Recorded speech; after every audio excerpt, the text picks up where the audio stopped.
여의도 기관이나 애널리스트 쪽에서는 크게 관심을 두고 있는 부분은 아닙니다. 이렇게 되면 저희가 연말에 거의 현금성 자산만 7천억 이상 정도 이제 가지고 가게 되거든요. 이제 그런 부분이 왜 안 됐는지에 대해서 조금 더 풀어서 설명을 잘 납득을 시켜주시면 훨씬 더 좋을 것 같다라고 생각하고 있습니다.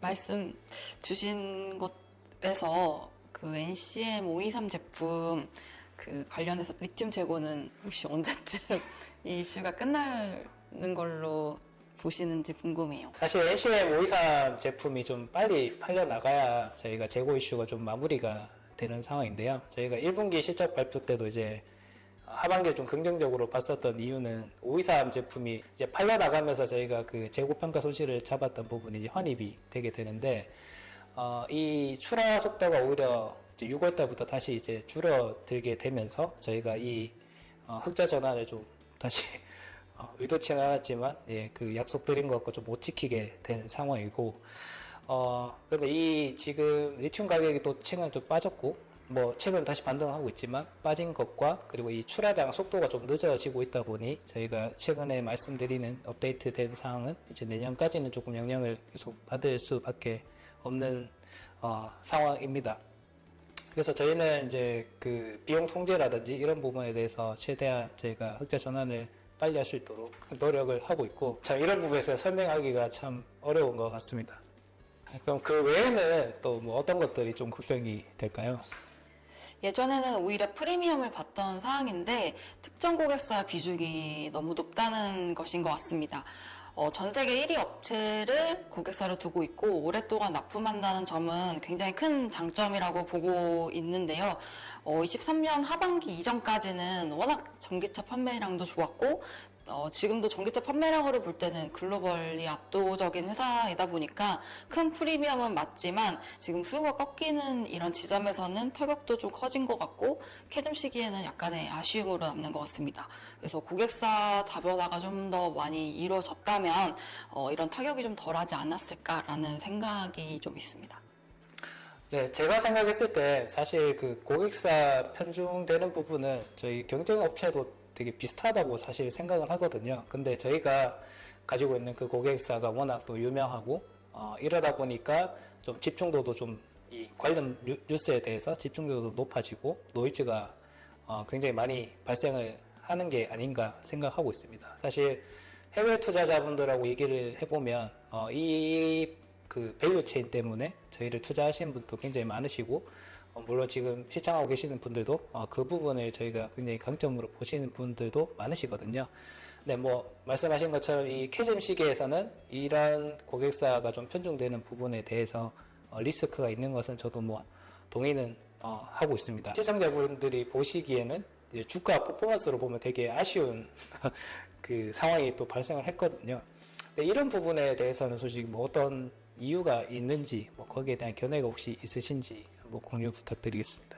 그 기관 투자자분들이랑 얘기를 많이 했을 때는 너무 아쉽다라는 반응이 많았어요. 그 이제 수주가 만약에 2022년이나 2023년에 나왔다면 사실 상한가를 갈 수 있을 정도의 수주 규모였는데 이제 성장이 좀 꺾이고 2차 전지에 대한 관심도가 좀 떨어진 시기에 나오다 보니까 주가적인 탄력은 좀 덜하지 않았나 싶습니다. 그래서 개인적으로도 아쉽고 이제 LNF를 그동안 많이 좋아했었던 기관 투자자분들도 굉장히 아쉬워했던 그런 게 이제 이번 수주권이었다라고 보고 있어요. 근데 이런 부분들은 실제로 출하가 시작되고 매출 실적에 반영된다면 해소되는 문제라고 생각을 하고 있습니다.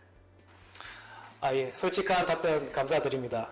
그 다음으로는 저희가 시장 루머에 대해서 조금 여쭤보고 싶습니다. 사실 이게 시장의 루머라고 생각해야 될지는 사실 잘 모르겠지만 어떤 뭐 일부 유튜버에서 자꾸 나오는 얘기들이 좀 많아요. 근데 그런 얘기들이 뭐 사실과 다른 얘기들이 돌고 돌아서 저까지 한테 이제 들리는 경우가 참 많은데, 뭐 듣다 보면 이게 참 뭐랄까, 이게 시장이 참 좀 어지럽고 혼탁하구나라는 생각이 좀 들 때가 있어서 혹시나 연구원님도 그런 얘기를 혹시 들으신 적이 있는지 한번 여쭙고 싶습니다. 첫 번째는 저희가 이제 북미 말씀하신 고객사, 저희가 아까 말씀드린 북미 고객사하고 계약을 하면서 이제 국내 셋업체에게 이제 버림을 받았다. 뭐 이런 확인되지 않은 얘기를 되게 많이 또 돌고 있어요. 혹시 이런 거에 대해서 들으신 적이 있으신지? 그 부분에 대해서는 이제 유튜브 쪽에서는 얘기가 많긴 하는데 여의도 기관이나 애널리스트 쪽에서는 크게 관심을 두고 있는 부분은 아닙니다. 왜냐하면 그게 사실이라면 북미 고객사랑 계약한 이후로 원통형 출하가 끊겨야 되는데 지금 2년 동안 사업을 굉장히 잘 하고 계시고 출하량도 지속적으로 잘 나가고 있기 때문에 그 부분에 대해서는 크게 염두에 두는 부분은 아니다라고 보고 있고, 지금 걱정하는 부분은 저희가 메인 벤더의 점유율을 가지고 있고 그런 지위를 갖고 있는 부분들이 있는데 이게 이제 경쟁사가 워낙 많고 지금 업황이 좀 안 좋다 보니까 계속적으로 이 지위를 유지할 수 있느냐에 대한 고민이 조금 많은 것 같습니다만, 이 부분도 신제품 런칭이 잘 된다면 해소될 문제라고 생각하고 있습니다. 그래서 말씀하신 그 고객사 셋업체에게 버림을 받는다는 이슈는 사실 전후 상황을 파악하지 않는 얘기가 아닌가라고 생각이 듭니다. 그럼 그 외에 연구원님께서 뭐 들으신 뭐 악성 루머 같은 게 뭐 따로 들으신 게 있으실까요? 루머라기보다는 세미나 가면은 항상 듣는 질문인데 이게 웃으면서 하는 소리인지는 잘 모르겠지만 이제 최근에 실적이 좀 저희가 안 좋고 적자 규모가 워낙 크다 보니까 항상 가면은 LNF 부도설에 대한 얘기를 많이 하시더라고요. 이제 애널리스트 입장에서는 이제 팀장님이나 IR 팀원들 분들이 워낙 이제 회사 업황에 대해서도 잘 설명을 해주시고 현금 흐름도 이제 컨콜에서도 깔끔하게 설명을 해주시다 보니까 걱정을 크게 하진 않는데 이제 신규 투자자분들이나 아무래도 적자에 대한 우려들이 있다 보니까 이런 얘기들이 있지 않나 싶습니다. 네, 안 그래도 저희가 재무적으로 조금 많이 악화가 되다 보니까 저희가 그런 부분에 대해서 조금 소통을 좀 많이 하고 있는 편이거든요. 사실 저희가 투자 속도에 좀 조절을 이제 나서게 되니까 현금 흐름이 이제 굉장히 좋은 상황이 사실 되고 있습니다. 그래서 저희가 기관이나 외국인 투자자들 만나면 그 캐시플로우에 대해서 조금 클리어하게 계속 설명을 좀 많이 일부러 드리고 있는 상황이고요.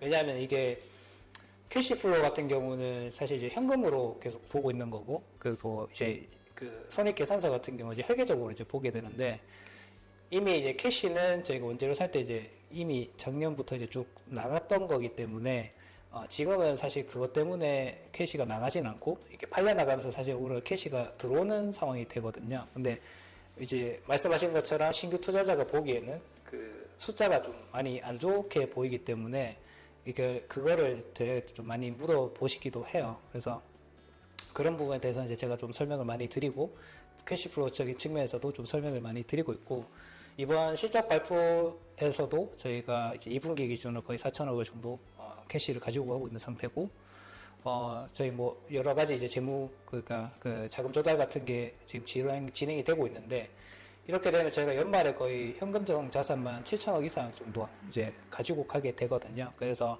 이제 힘든 시기를 잘 버틸 수 있는 그런 이제 방안을 가지고 이제 현금을 두둑하게 가지고 이제 어려운 시기를 좀 뚫어 나가려고 지금 준비는 계속 하고 있습니다. 네, 다음으로 넘어가서 연구원님께서 보시기에 LNF가 좀 잘하고 있는 부분에 대해서 조금 말씀을 주시면 좋을 것 같고요. 특히나 뭐 아까 기술력에 대해서는 말씀 주셨으니 뭐 애널리스트 입장에서 회사의 소통적인 측면이나 이런 부분에 대해서 조금 말씀 주시면 좋을 것 같습니다. 개인적으로는 IR 측면에서는 이제 국내 대기업과 비견해도 거의 빠지지 않는 수준으로 소통을 하고 계신다고 저는 생각을 해요.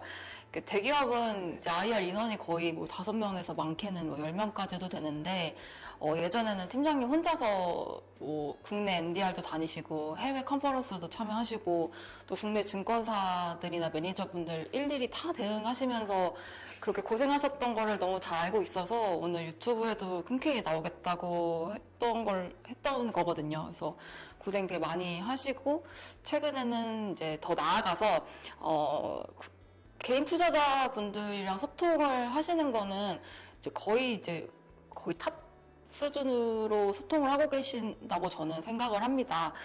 줌에서 콩콜을 하시는데 이게 사실 굉장히 부담스러운 측면도 많고 이제 질의응답도 그때그때 해야 되고 또 이제 조금 난폭하신 분들 이게 뭐 안 좋은 얘기들도 그때그때 막 올리시고 하는 게 사실 이 행사를 진행하시는 분들 입장에서는 이제 좀 고충일 수도 있는데 이런 부분을 다 이렇게 수용을 하시면서 하는 것들이 참 대단하다라고 생각이 들어서 소통을 굉장히 잘하고 계신다라고 생각하고 있습니다. 또 뭐 유튜브에서 IR 뉴스 같은 것도 전해주시는데 그 채널들을 저도 그렇고 기관 투자자들도 많이 보고 있어서 도움되는 측면이 이제 많아요. 그래서 오는 길에 유튜브 댓글을 봤는데 되게 악성 댓글들이 많아서 조금 마음이 고생하시는 거에 비해서 조금 마음이 좀 아팠고 노력하시니까 시간이 지나면 그런 부분들은 자연스럽게 해소가 될 걸로 생각을 하고 있습니다. 야, 이게 뭐 짜고 치는 건 아닌데 이거 너무 또 칭찬을 해주셔서 사실 그 부분에 대해서도 저희도 사실 뭐 저희가 하는 것만큼 사실 그런 주가 퍼포먼스나 뭐 이런 게 조금 나오진 않아서 저희도 되게 많이 속상하거든요. 사실 뭐 저 이제 소통 많이 잘 해주신다고 주셨지만 주주분들께서는 이제 뭐 상대적으로 이제 애널리스트를 대상으로 해서 뭔가 더 해야 되는 게 아니냐는 이제 아쉬움도 많이 말씀을 주시고 저희도 사실 그렇게 많이 이제 인원도 늘리고 그리고 PR도 좀 강화를 하면서 좀 더 많이 지금 하려고 노력을 하고 있는데 사실 이 시기가 좀 어려운 시기가 또 되다 보니까 그런 활동들이 좀 효과를 내기가 잘 크게 내지는 못하고 있는 상황인 것 같습니다. 근데 말씀 주신 것처럼 이런 부분이 조금 더 시장이 좀 좋아지고 섹터가 좀 좋아지면 이제 좀 더 저희가 노력하는 것만큼 아니면 노력하는 것보다 좀 더 잘 되면 저희도 좀 더 보람이 될 것 같고요. 사실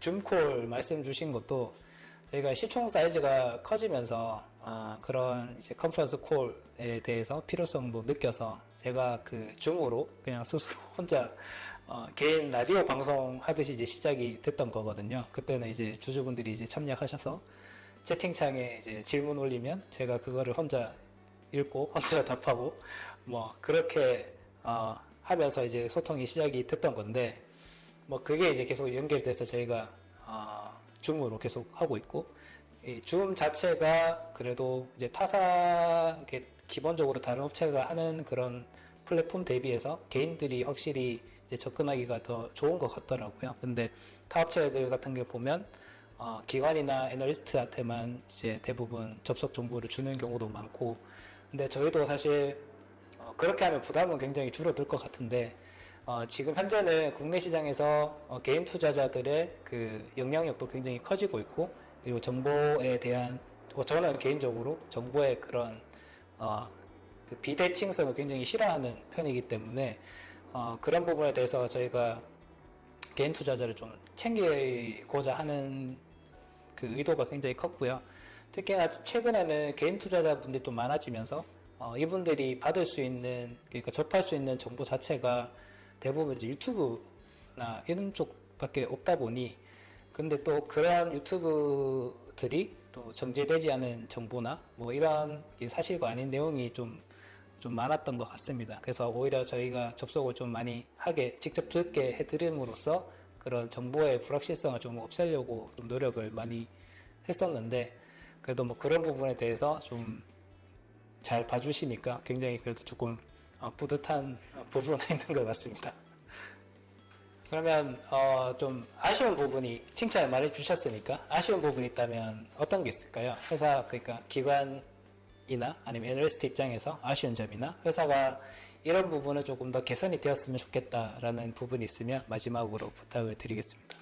사실 회사가 이제 단기적으로 분기 트레이딩을 하기보다는 어떤 산업군에서 어떤 식으로 변해 가느냐는 사람이 성장하고 자라는 것과 비슷한 맥락이라고 생각을 해요. 그래서 지금 준비하시고 있는 것들이 향후에는 다 이제 빛을 발할 수 있을 것이다라고 생각을 하는데, 다만 조금 개인적으로는 이제 좋아지는 국면에서도 저희도 같이 영업이 흑자도 되고 탑라인 개선도 함께 이제 폭발적인 성장을 한 번 더 보여주셨으면 좋겠다라고 생각을 합니다. 그게 곧 이제 주가 상승으로도 이어지고 투자자분들이 가장 원하는 것들 중에 하나일 것이다라고 생각을 하고요. 또 이제 조금 더 디테일하게 좀 말씀드리고 싶은 것들은 저희 뭐 레드우드나 반팔공시 같은 그런 것들을 이제 언급을 주시고 사실 사업을 하다 보면 안 되는 경우도 많고 앞일은 뭐 그 누구도 알 수 없는 거다 보니까 안 되는 것에 대해서는 인정할 수 있는데 이제 그런 부분이 왜 안 됐는지에 대해서 조금 더 풀어서 설명을 잘 납득을 시켜주시면 훨씬 더 좋을 것 같다라고 생각하고 있습니다. 예, 말씀하신 부분은 진짜 솔직하게 말씀 주셔서 감사드리고요. 말씀하신 부분은 저희가 또 최대한 반영을 해서 그런 애널리스트나 시장 분들과 최대한 소통하는 회사가 되도록 노력하겠습니다. 사실 이 자리는 한국 아까 좀 전에 말씀드린 것처럼 한국 투자자분들이 개인 투자자분들이 굉장히 많아지고 있는 시기고 이 부분들이 이제 투자를 하면서 유튜브나 이쪽에서만 좀 이렇게 정보를 얻을 수밖에 없다 보니 조금 아까 말씀드린 대로 이제 정제되지 않은 정보나 잘못된 정보에 대해서만 믿고 투자를 하는 경우가 좀 많아서 그런 부분이 조금 전 아쉬웠거든요. 그래서 오늘은 솔직히 이제 2차 전지를 바라보시는 애널리스트와 그리고 그 미팅을 직접 하시면서 느껴지시는 그 기관 투자자들의 입장에서 좀 정확한 뷰를 좀 투자자분들께 공유를 드리고 싶어서 저희가 콘텐츠를 기획을 하게 됐고요. 물론 최범 연구원님께서의 그 의견이 시장의 전체를 대변하지 않는 것은 저희가 뭐 당연히 그렇게 생각은 하고 있으나 그래도 타사 타 유튜버처럼 뭐 그런 정제되지 않은 정보가 아닌 솔직히 시장에서 직접적으로 일선에서 뛰시는 그 애널로서의 그런 객관적인 뷰를 좀 더 전해줄 수 있는 자리가 아니었나 싶고요. 그리고 뭐 저희가 부족한 부분에 대해서는 솔직하게 말씀을 주셨고 뭐 잘하고 있는 부분에 대해서는 뭐 감사한 칭찬으로 제가 받아들이고 아쉬운 부분에 대해서는 조금 더 저희가 내부적으로 피력을 해서 조금 더 소통을 잘하는 LNF로 거듭나도록 하겠습니다. 먼 길 오시느라 고생 많으셨고요. 오늘 또 멀리 오셔서 좋은 의견 또 주시고 또 흔쾌히 촬영까지 같이 해주셔서 감사드립니다. 그 시청자 여러분들께서는 교보증권 많이 이용해 주시고 그리고 최보영 연구원님께서 발간하시는 레포트나 아니면 뭐 유튜브는 안 하시죠? 예, 그런 뭐 자료가 있으시면 좋아요, 구독 같은 강력 추천을 부탁드리겠습니다. 오늘 참석해 주셔서 감사드립니다. 감사합니다.